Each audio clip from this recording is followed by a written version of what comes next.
ఒక ఊరిలో పిసినారి అత్త వసంత, తెలివైన కోడలు రమ్య ఉండేవారు. అత్త డబ్బు మీద, బంగారం మీద దృష్టి పెట్టి ఒక్కరికి కూడా సహాయం చేసేది కాదు. ఎవరైనా వచ్చి సహాయం అడిగినా కూడా అస్సలకి ఇష్టం ఉండేది కాదు సాయం చేసేకి. అప్పుడు ఇంకా డబ్బు సంపాదించాలి అనుకొని కోడలి దగ్గరికి వెళ్ళి ఈ విధంగా మాట్లాడుతుంది పిసినారి అత్త. ఇదిగో రమ్య, ఏం చేస్తున్నావు రమ్య? మన దగ్గర డబ్బు అస్సలు లేదు రమ్య, చాలా తక్కువగా ఉంది. ఎలాగైనా మనం డబ్బు బాగా సంపాదించాలి రమ్య. బంగారం డబ్బు మన దగ్గర ఉంటేనే ఆగు అత్త, నీ పిసినారి తత్వాన్ని నేను పోగొడతాను కదా, ఎందుకు బాధపడతావు? ఆగు అత్త, ఆగు. అవును అత్తయ్య, మన దగ్గర డబ్బు చాలా తక్కువగా ఉంది. అవును రమ్య, ఇప్పుడు మనకు డబ్బు బంగారం చాలా అవసరం రమ్య.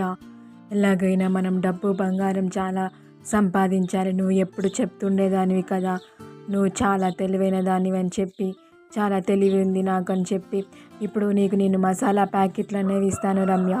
ఎలాగైనా నువ్వు వాటితోటి డబ్బు సంపాదించాలి రమ్య అని పిసినారి అత్త కోడలతో ఈ విధంగా చెప్తుంది.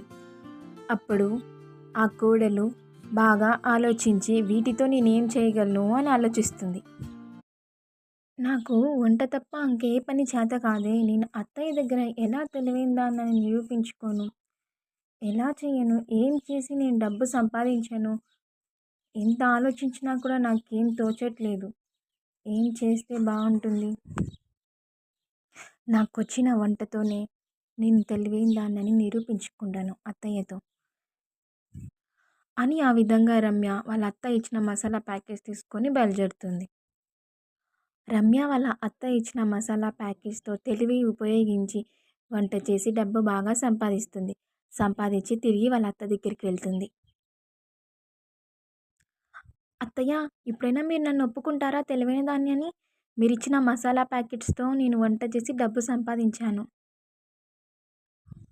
అవును రమ్య, నువ్వు చాలా తెలివైన దానివి రమ్య. ఇప్పుడు నేను ఒప్పుకుంటాను రమ్య. ఏం చేస్తావు ఆ మసాలా ప్యాకెట్స్తో అని నేను పరీక్ష పెట్టాను, కానీ నువ్వు ఆ పరీక్షలో నెగ్గావు రమ్య. నువ్వు చాలా తెలివైన దానివి.